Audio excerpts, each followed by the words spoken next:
Okay, everyone, we are going to start Chapter 4 today. This is applications of supply and demand. All right? So quite a bit of material here. Still dealing with the supply and demand issue, and now we're going to kind of get into some specific applications of this model insofar as it relates to macro or microeconomics, because there's this overlap, remember? Okay, so there's a handful of fundamental principles that explain how consumers and businesses respond to different situations, how the government might respond to different situations. Two of these principles, supply, demand. They are incontrovertible. If you disagree, please share with the group exactly why supply and demand does not work and is not an accurate model for markets. Okay? Now, governments are able to pass laws that affect market outcomes, but they cannot negate supply and demand, no matter how hard they try. And oftentimes, these laws of supply and demand become manifest in largely unexpected ways, and we'll see some of that today. And that may end up undermining what the government's trying to do. So bear with me here. One of the ways that we encounter supply and demand and the government interference in the market, or government intervening in a market, to use softer language, I suppose, is through what we call a price ceiling. So a price ceiling is the maximum price that can be charged for a product. An example of this is rent controls in New York City. Landlords are limited on how much they're allowed to charge for rent on those apartments. A price ceiling is going to keep the price from rising above a certain level, hence the ceiling. And governments typically set a price ceiling to protect consumers, so that these products like rent, like a shelter, is more affordable. The problem is this oftentimes, if they set the price ceiling below the equilibrium rate, they're going to create a shortage. There's just no way around it. Because again, if the price ceiling is below the actual market clearing rate, the actual equilibrium price, then there's going to be a lot more consumers who want to buy it for less, but there's not as many producers willing to provide it for less. All right? So keep that in mind. There's a lot of support for these kinds of price controls. Listen, I think it's a bad idea, and you'll see why, because it rarely works the way they want. There's a reason why, despite the price controls in New York City, there is a housing shortage there. And they have no more affordable housing than anybody else. Who wants to build an apartment complex if they can't charge enough rent to recover their expenses and make a little money on the deal? You know, right, wrong, or otherwise, people are incentivized by profit, the goal of making money. And in the absence of that, what is it that you're wanting them to do? You just want them to do it out of the kindness of their heart? Not a bad idea. Just a little bit unrealistic, in my opinion. A little bit Pollyanna. A little naive. Sorry, I don't mean to be cynical, but here I am in my 20s. And I just have a little bit more experience, and that experience has taught me a handful of pretty accurate things about the world that we live in. And one of them is, despite our desire for people to behave in nice ways, they generally do what's in their best interest. Human beings are a pretty selfish lot. Not everybody is equally as selfish, to be sure. And being selfish does not mean that you don't help an old lady across the road or foster pets at the overcrowded animal shelter. You can do all those things and be selfish. All right? Selfish manifests itself in a lot of ways. One of the ways is people typically don't do things out of the goodness of their own heart without it providing some kind of, they may claim they are, but it's giving them some benefit. I promise you it is. Some other benefit other than they feel good about it, what they did. Usually. Maybe not always, but certainly usually. Okay? So keep that in mind. All right, so let's take a look at this. This is the consequence of a shortage. Now, a consequence of a price ceiling. A shortage will only occur if the price ceiling is below that equilibrium rate. You can see in this graph here that there's a price ceiling at $500. All right, there's your rent. This is an example of rent control. Okay, so they really want to be able to charge $600, but they can't. They're forbidden by law. Fair enough. But what that means is there are fewer people willing to supply housing at $500. There's a lot more consumers who'd love to who'd love to get an apartment for only $500. But there's just not as many. Okay? So because of that reason, you end up with a shortage. Now, if you'll notice what's happened, just find where they're setting the price ceiling and draw a nice sort of dotted line all the way across, perfectly horizontal. If it intersects your supply curve before it touches your demand curve, you have a shortage. Because as it goes across, it's increasing from 0 to whatever the scale is under quantity. In that case, thousands of rental units. And you'll notice that it is intersecting quantity supplied at 15,000 units. But at $500 a unit, consumers want to see 19,000 units. So there is a shortage of 4,000 units, 4,000 fewer homes than there would otherwise be.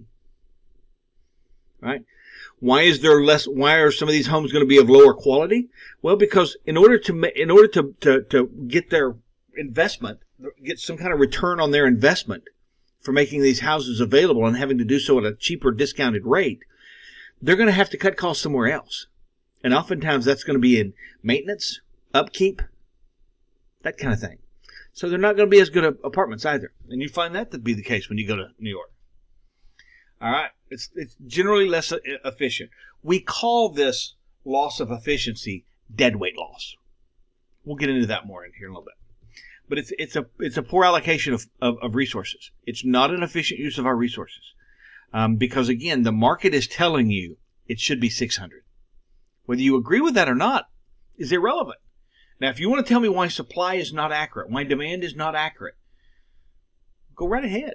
Please send me the email. I'll share it with the whole class at the next lecture.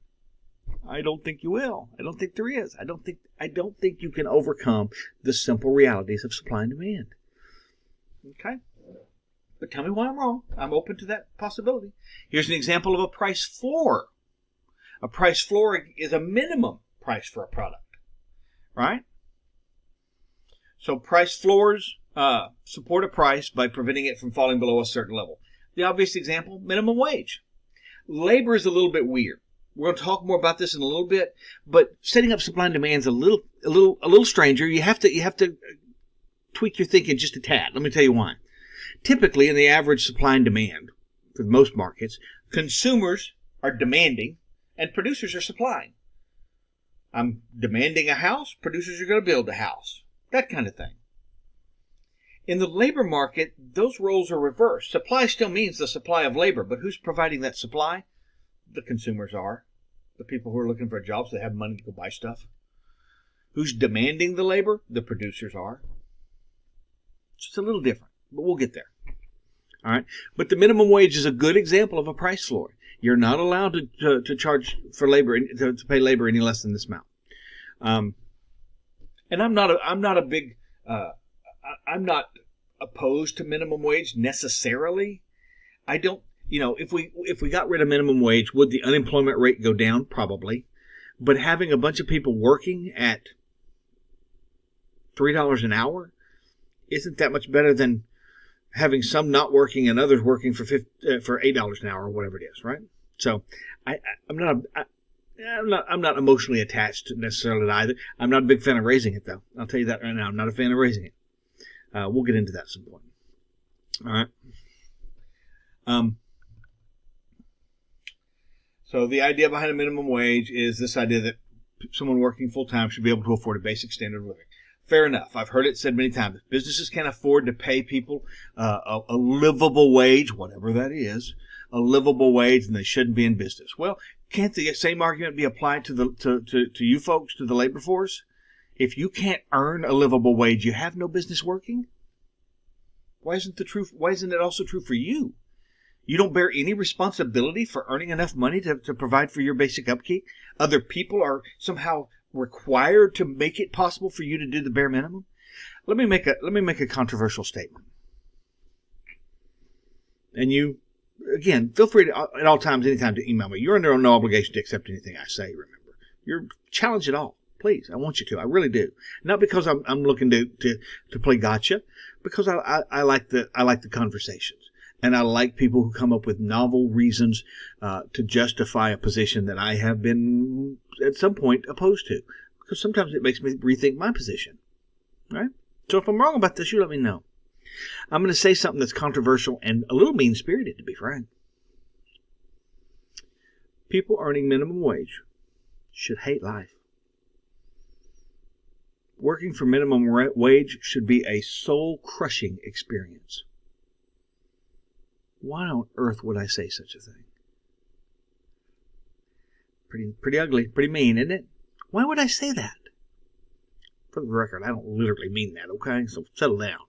But why would that position not be as harsh or unrealistic as you might imagine at first blush? Do we really want people to be as little productive as humanly possible? We really want people to retire from fast food restaurants, having advanced only to dropping cold fries in hot grease? We don't want folks to strive for something more, better than that? Minimum wage are only supposed to be entry-level positions. It was never meant for you to make a living at. It was meant for you to get your initial foot in the door, your initial bit of experience, learn a little bit about the job market, and then go develop skills that have some value. So the reason why some might argue that we don't want minimum wage to be raised, we want it to be hard, we don't want people to be able to survive making minimum wage, because we need an incentive for them to go be more productive than that. I know, I'm a mean guy. Right? But nonetheless, to the extent that the price floor is set higher than the market clearing rate, than the equilibrium price, now you have what we would call a surplus. At this higher rate, there's lots of producers willing to make the good available at this higher price, but there's fewer consumers willing to buy it. So here again, find on your vertical axis where the price floor is, and then draw a dotted line all the way across, perfectly horizontal, parallel to your horizontal axis. And you'll notice what's going to happen if it's set above that clearing rate, if it's set above equilibrium price, it's going to intersect your quantity, it's going to intersect demand before supply.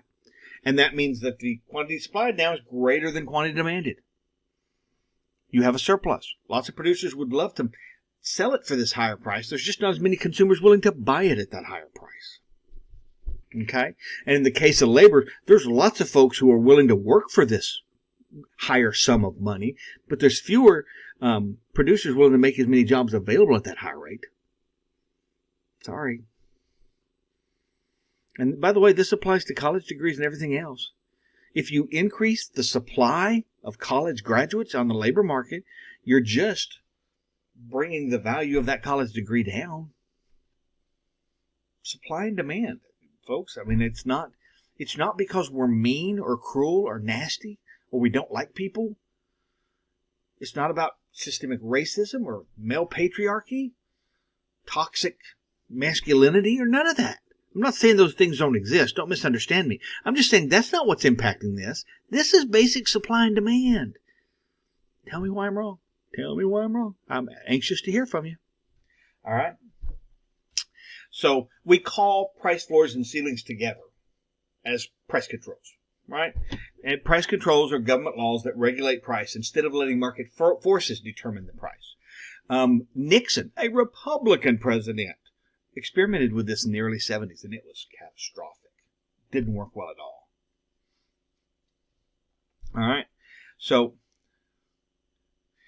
the problem is that neither a price ceiling nor a price floor is going to change supply or demand.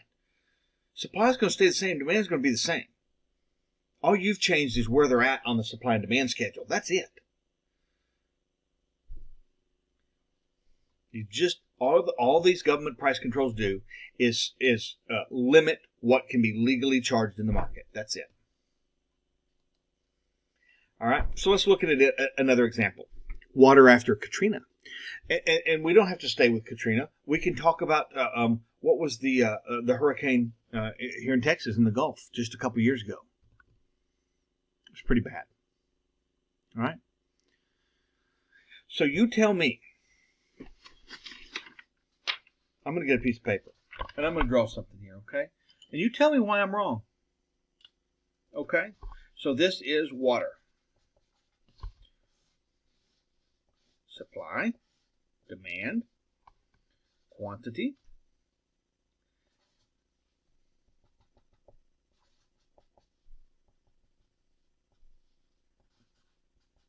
all right, so here's my starting model, right? I don't know how well you can see that. Let me see. I'm going to make the screen bigger for a second, okay? All right. There's my starting model for water. All right. P star represents the equilibrium price. Q star represents equilibrium quantity. All right. Now, here's what happens. Hurricanes we usually get some advance notice for hurricanes, but supply is not instantaneous, right? Somebody has to load it up on a truck somewhere and take it there. So it can't happen as fast as maybe we would like it to.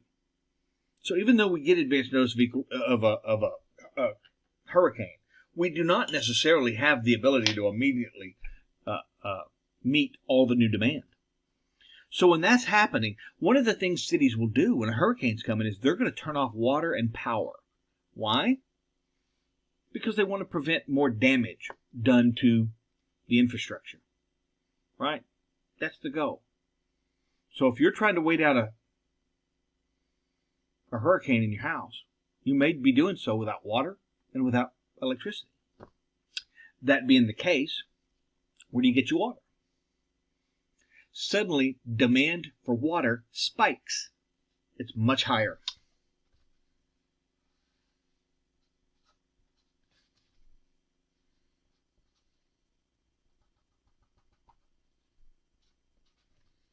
All right, let's look at what this looks like. A sudden and rather large spike in demand results in that demand curve lurching to the right. The arrow's showing you. That means price has gone up. Okay? Price has gone up.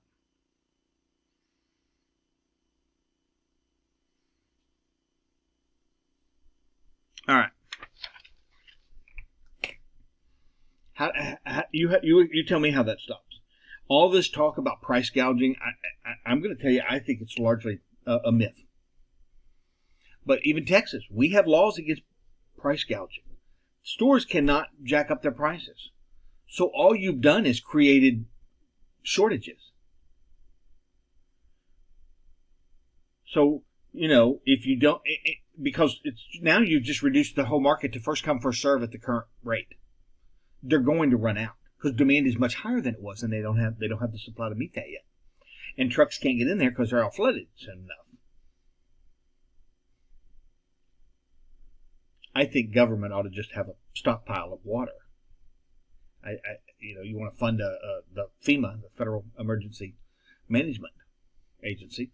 Why can't they provide at any coastal location where there's likely to be a hurricane, Gulf, Louisiana, Texas, Florida certainly, East Coast, West Coast doesn't really have hurricanes very often, if at all. But those certainly do. Why can't they just have warehouses stockpiled with water that can be grabbed and distributed at that point? I don't know. It seems to me that would be a better solution than to hold these businesses accountable for trying to meet this heightened demand at current price levels because they're not allowed to raise prices because they'll get charged with price gouging and be fined and put out of business. You tell me how this doesn't happen. Tell me how price does not rise. Tell me how you stop that. I don't know.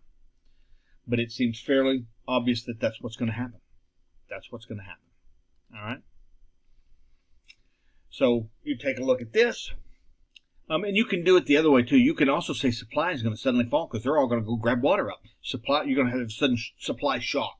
Boom, supply is going to shift leftward. You'll have the same problem. Prices going up. Right? The value of water is going to go up. It's hard to stop that. And if you don't let them charge more, then you're just going to run out quicker.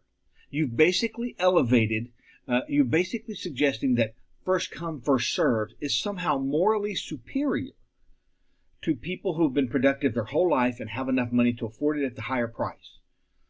You basically decided that my grandmother is going to have to perish in the hurricane from lack of water, from not getting enough water. Because she's not going to be able to get to the store as fast as you young bucks. I don't have a grandmother. I'm 55 years old. My grandmother passed away, but you get the idea. Right? Is first come, first served really morally superior to the market? I don't think it is at all.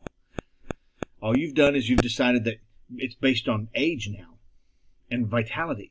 My grandmother had been productive her whole life, and all of a sudden that productivity, that contribution to society as a whole, has less value than somebody who's accomplished very little. They're no fault of their own. They're young. I don't know why that's any morally. So I don't know why that would be morally superior to the market. Myself, tell me why I'm wrong again. So you can see what happens. Here they showed the increase in demand and then supply falling sharply, and both of which are going to cause prices to rise. Both of which will cause prices to rise. There's no way around that. And if they're not allowed, see, here's the price max. They're not allowed to charge more than this. Here's where it was at $1. Demand went up. Now they're wanting to charge over $2, but they're not allowed to. And as a result of that, you're going to end up losing your supply much faster. You're going to have a much faster supply shock, and really prices should be, almost 4 times that, 3.5 times that. But they can't be. All you've done is guaranteed you're going to run out of water. That there won't be enough for everybody to get some. All right. So, who gets that limited supply? First come, first serve. Maybe people who are friends of the person selling it. Sometimes people resort to black market. People further inland, they go buy up cases and cases and cases at Walmart and drive down to the hurricane-ravaged areas. They're out there fishing trolley and just start scooting around in the water around the neighborhoods. Anybody want water? $50 a bottle. That's what these kinds of rules incentivize. The one thing we know for sure is less bottled water gets to consumers than would be the case if the price were allowed to rise naturally. All right. People make transactions because they value the same goods differently at the margin. Margin analysis is basically comparing cost and benefit of choosing a little more or a little less of a good. And let me be more specific than that. When we do marginal analysis in my econ classes, we're going to change one variable by a single unit. That unit can be time, as in minutes, hours, days, weeks, months, years. It can be dollars.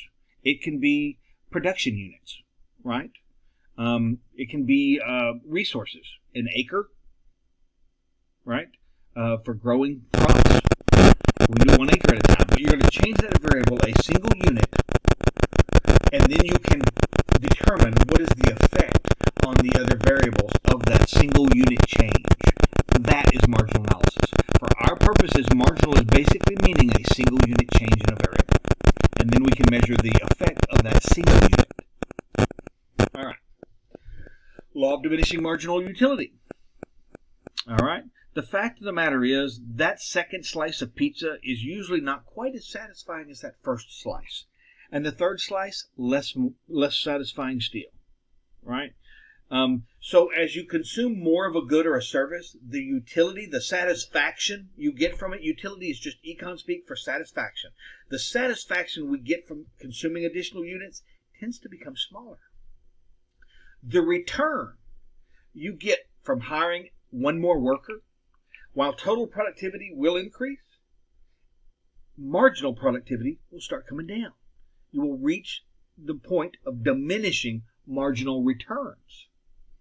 So this law applies in a number of ways. In this case, we're talking about utility, consumer satisfaction. You get less satisfaction with each additional unit consumed. Okay? And there's something called allocative and productive efficiency. I think we've talked about that before. I'm not a big fan of those. Productive efficiency is fine. Allocative efficiency is the optimal mix that society wants. Our society, anyway, half the time doesn't know what it wants. Okay? We are a bit schizophrenic in that regard. So I'm not a big fan of this idea that such a thing exists as allocative efficiency, because society's norms and expectations change with every successive generation. So I'm not a big fan of that as an economic concept. All right. Now another important idea in the application of supply and demand is this idea of a consumer or producer surplus. Let me just explain generally what it is, and then we'll look at the graph. So when you go to buy a car, let's say you have $25,000 to go buy a car. You've saved up your money, your family, your parents have helped you, your grandparents have helped you, right? They've kind of matched your funds. So every dollar you put in, you saved, they threw in an extra buck themselves. And before you know it, you had $25,000 after working 2 or 3 years. So you go to the car lot. Do you immediately start talking to the dealer and say, I have $25,000 for a car? I hope not. I'd say, I'm looking for a car for about $15,000. That's about what I can afford. All right. Now, of course, they're going to try to negotiate that up higher. They're going to go show you a car for $18,000 or $22,000, and you may like those cars, and you may be able to afford it, but they don't know that. So let's say you buy a car for $20,000. That's $5,000 less than what you were willing to pay for. But the dealer doesn't know that. You just enjoyed what we call a consumer surplus, right? The consumer surplus is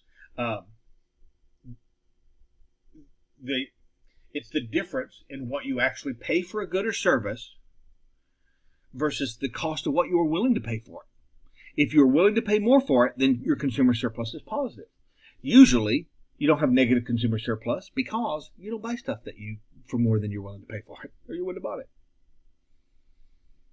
Sometimes you find out that your willingness to pay more for it is, a little stronger than you thought, right? But nonetheless, if you add up all the gains that you make, so I'll show you on the graph how to measure, how to kind of get this. But you're just talking about, so let's go ahead and look over here at this curve. Here's my demand curve, all right? So whatever else you may say, there are consumers who are willing to spend $90 on this good. I don't know what it is, right? There are consumers who are willing to spend $120 on this good. But there's fewer of them, right? There's fewer of them than there are at this clearing rate. But if you're one of those willing to pay more, but you got to pay less, you enjoyed a surplus. And the total consumer surplus is the total area, roughly triangular area of this space right here. Okay? That's your total consumer surplus. Now, producers can enjoy a surplus too. Let's go back to our car lot example. You come in to buy a car. They were willing to sell you that car for $17,500. They got you to spend $20,000 on that sucker. Guess what? They got a $2,500 producer surplus. So going back to our graph now, here's where the producers are. They're on the supply curve. So to the extent you do have producers who are willing to sell it for less, just not as many producers, right? But these producers who were willing and able and capable of selling it for less, they enjoy a producer surplus. And that area, the total producer surplus, is this area right here, this roughly triangular area. I know these are curved. You'll be calculating this, but without curves. And for those of you who are curious, you can calculate the area under a curve. If anybody's ever taken calculus, you know what I mean. They're called Riemann sums. That's how you start beginning to calculate the area under a curve. But for our purposes, our surpluses will be calculated using supply and demand curves that are strictly linear. Makes it very easy, right? So that's consumer producer surplus. Now, you add those two up, guess what? You have the social or economic or total surplus, right? The sum of consumer and producer surplus is your social surplus.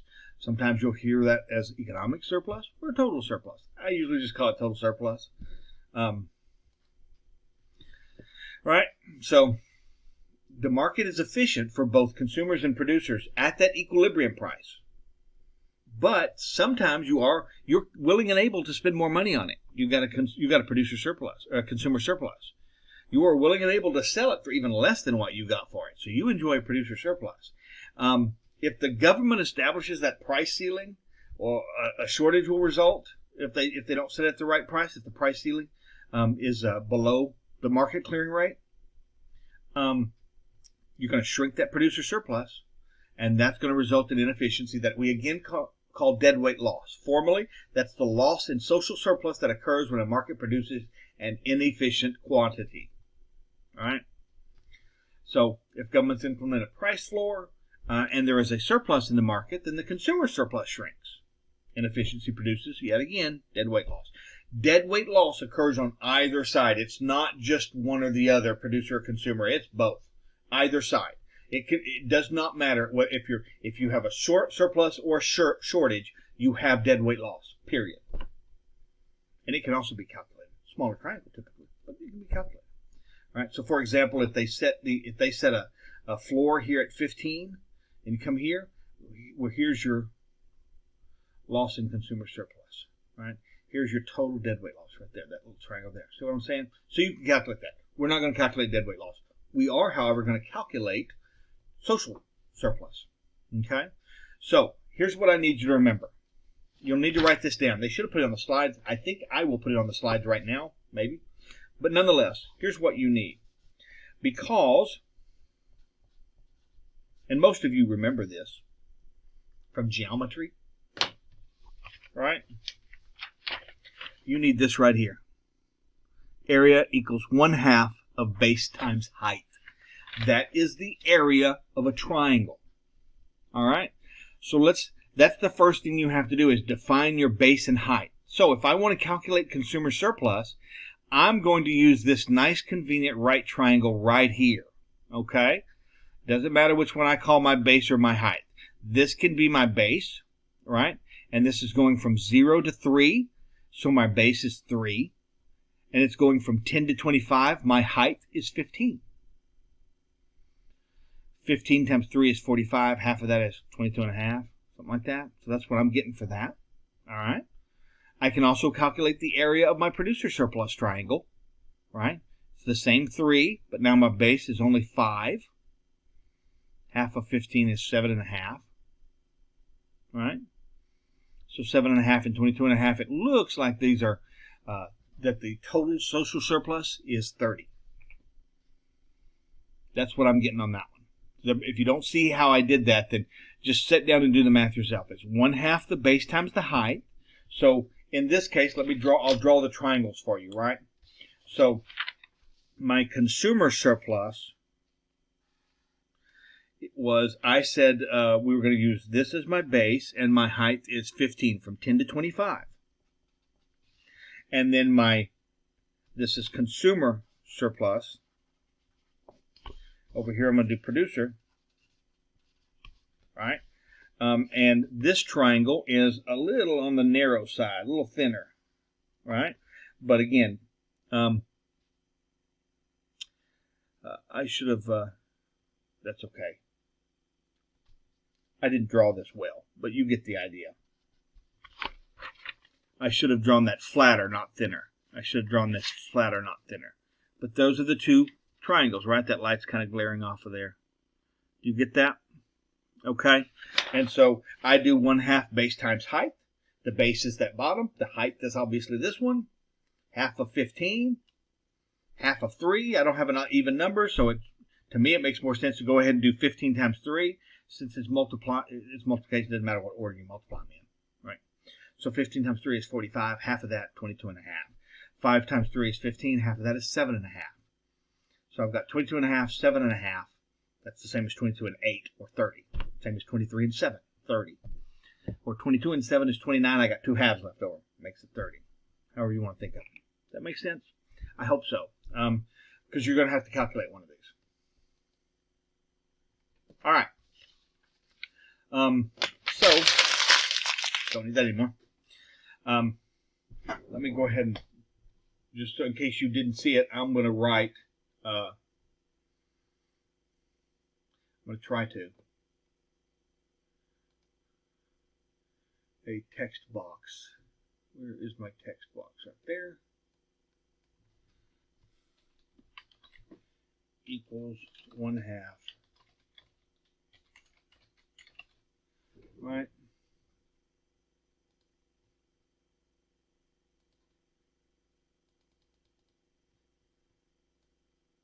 How about that? Write that down. You're going to need that. You're going to want that. Okay? You're going to want that. All right. Inefficient outcome occurs and the total surplus of society gets reduced. Loss in social surplus occurs when the economy produces an inefficient quantity. That's a deadweight loss. When deadweight loss exists, it is possible for both consumer and producer surpluses to be higher, in this case because the price control is blocking some suppliers and demanders from transactions that could have otherwise been beneficial. Rent controls transfer some producer surplus to consumers, which helps to explain why consumers often favor them. But I promise you, the consumers who are locked out of the market because there's not enough to go around, they're not in favor of that, even though if they don't know it. All right. Price floor inefficiency. The imposition of a price floor prevents a market from adjusting to that equilibrium price and quantity. This creates an inefficient outcome. This creates deadweight loss. All right.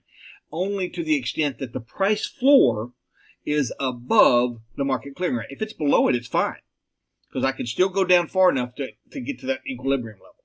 But if it's above the market clearing, then it's going to create an inefficiency. It's going to create deadweight loss. And in this case, it'll take away from consumers. So the price floor transfers some of that consumer surplus to the producers. And that explains why some producers like it. Some of you may be thinking about this. Amazon, Walmart are all big advocates of raising the minimum wage to $15. Why would they be an advocate of raising the minimum wage to $15? Because they know two things. One, they can afford it. And two, their competition, smaller businesses, can't. Period. They know forcing everybody to pay a higher rate will benefit them by increasing their market share. This is what's known in economics as rent-seeking behavior. They are advocating government policies that benefit them. And think about this. If they're advocating paying a higher wage, why are they sitting around waiting for government to mandate it? Why don't they just do that? If they can afford to pay a higher wage and they're advocating for it, the government doesn't have to require you to do it for you to do it. You can pay them whatever you want. Why don't they? Because they're having to compete with people who can't afford to pay them that much. Sorry. All right. Yeah, so that consumer surplus, the gap between the price consumers are willing to pay based on their own preferences and the market equilibrium price. That's the surplus. All right, so now let's talk about labor markets. I'm less worried about financial markets. Labor market, that's us. That's you and me. That's really what this is about, isn't it? So any market supply and demand applies to any market. But like I said, labor market's a little different. So there's any number of things that can change equilibrium salary. I hear this all the time. Why don't wages keep up with the price with inflation? Because wages are inflationary. Wages are inflationary. All right? Remember what I said. It does not matter why it costs what it costs for a producer to make a good or service available to you. They have to recover every single dollar they spend on that. Otherwise, they go out of business. They can't afford to sell them at a loss all the time. Certainly not for very long. So, How do economic events affect where this equilibrium falls? And again, there are different labor markets. There's not one, giant labor market. I mean, there is, and you can talk about that, but you're being somewhat disingenuous because the labor market for people with doctoral degrees is not the same as the labor market for people with minimum wage. Okay? And just so you know, all right, I think I told you all this, but I did not get my college degree until I was 42 years old. And before that, when I went off to college when I was 39, my last job before I went was in a cardboard box factory, Brownwood, Texas, called Dan Hill Containers. You can look it up. They're real. I worked there for about 8 or 9 months before I went off to college, making minimum wage with virtually zero benefits. There was no health care or nothing. All right? So I made minimum wage working in that environment. Okay? So, how new information technologies has affected the low skill and high skill. As the U.S. economy has become more technologically advanced, obviously, people with lower skilled labor has had a hard time in this economy. I'm not sure why that would be even remotely surprising to anybody, or quite frankly, to be problematic. Why would you think not having a skill should become a better thing? Should become more valuable in the labor market? Why should not having a skill have become more valuable in the labor market? Of course it's become less valuable. We live in a more technologically diverse society than we used to. So not having a skill is really not very useful to you now. You really need a skill. You really do. It's one of the reasons why I'm presuming you're taking this class, right? Not any real skill involved for understanding the economy, but that kind of understanding, again, it's gonna help you show more value in the labor market. Your value as a human being is unquestioned. Your intrinsic value as a human being is not what I talk about in this class. I'm talking about your value in the labor market, and for that you need skill and knowledge. Okay. All right. So the 4 steps, they're using technology and wage inequality as their example here. So the first question you want to ask is, what did the market for low-skilled labor and high-skilled labor look like before the arrival of new technology? And you'll notice that the graph down there shows low-skilled labor in one, high-skilled labor in the other. Well, they were at D naught and S naught. Right? The equilibrium in the first one is at E naught. Equilibrium in the second one is at E naught. At E, and that's 0. The sub-zero, that superscripted 0 next to E, that we just call that E naught. Weird thing. That's how I'd always heard it. E naught. All right. So both are in equilibrium at E naught. And you'll notice that, relatively speaking, there was more demand for low skill than high skill. But as new technology came online, does it affect the supply of labor from households or the demand for labor from firms? It's going to be demand. It's going to affect the demand. Suddenly, producers are going to need more skilled, knowledgeable workers. So that's going to affect demand for labor. They're going to go demanding the labor. Remember, they're the demanders in this equation. All right? And also notice that your vertical axis is no longer labeled P for price, because the price of labor are wages. So we labeled it a W for wages. Okay? Third question, will the new technology increase or decrease demand? Well, for low-skilled workers, there's going to be less demand for them. But for those with computer skills and high-tech skills, there's going to be higher demand. Another quick anecdote from my own life. After I left the military, I lived in Austin, Texas for a number of years, and I worked in the IT industry. At that time, in the late 90s, early 2000s, this was a big deal, right? The internet was just exploding, and everybody was so excited about the internet and the possibilities and all this stuff. And there was a mentality at that time. It's kind of like if you've ever seen the movie Field of Dreams. If you build it, they will come. If you create a web page, they will show up. And it used to be you would advertise and they would pay you on a per visitor basis. That's pretty good. Obviously, they don't do that anymore, right? And that's one of the reasons why we had a .com bust. That's not a sustainable model. But nonetheless, I worked in that field for a number of years. I did everything from laying fiber optic cable in a building that was set up for a .com to working phone and doing tech support and other kinds of positions like that.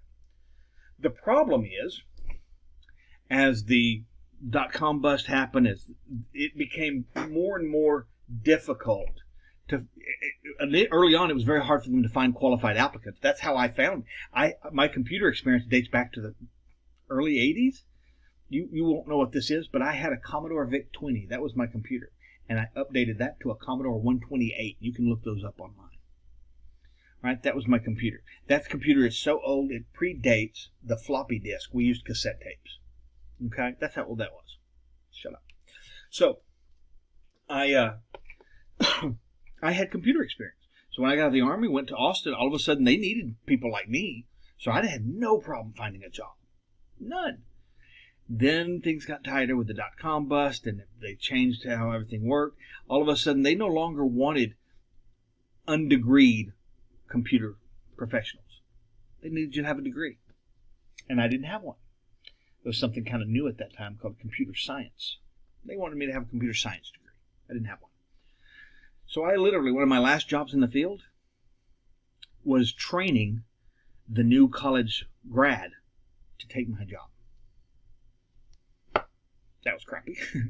But that was the world we were living in. That was the labor market. One of the reasons why, I talk about one of the reasons why I became an economist is so I could understand what was happening. Because it was not cool for me. But I had to do what I had to do to make money. And to be frank, it got bad enough where, I was homeless on more than one occasion. When I could, I slept in my car, but I didn't always have a car. So, things were tough at various times. And eventually I got to go back to college and get my college degree. Certainly don't regret that. So now you can see when the demand for low-skilled labor falls, because there's less demand for it, the supply is still quite high. There's lots of people who don't have a skill and don't seem to have any interest in developing a skill. I know some of you think gaming is a great skill. I know some of you think playing a guitar is a great skill. And you're right. They are. Unfortunately, the world is littered with failed, skilled musicians. My brother's being one of them. So I'm not unsympathetic, but that's the market for guitarists is what it is, right? So you can see from these graphs, demand for low-skilled labor falls dramatically as the use of technology takes a more prominent role in the labor market, in the places doing the hiring. They need people. Demand for high-skilled labor grows significantly. As that demand for high-skilled labor increases, their wages increase.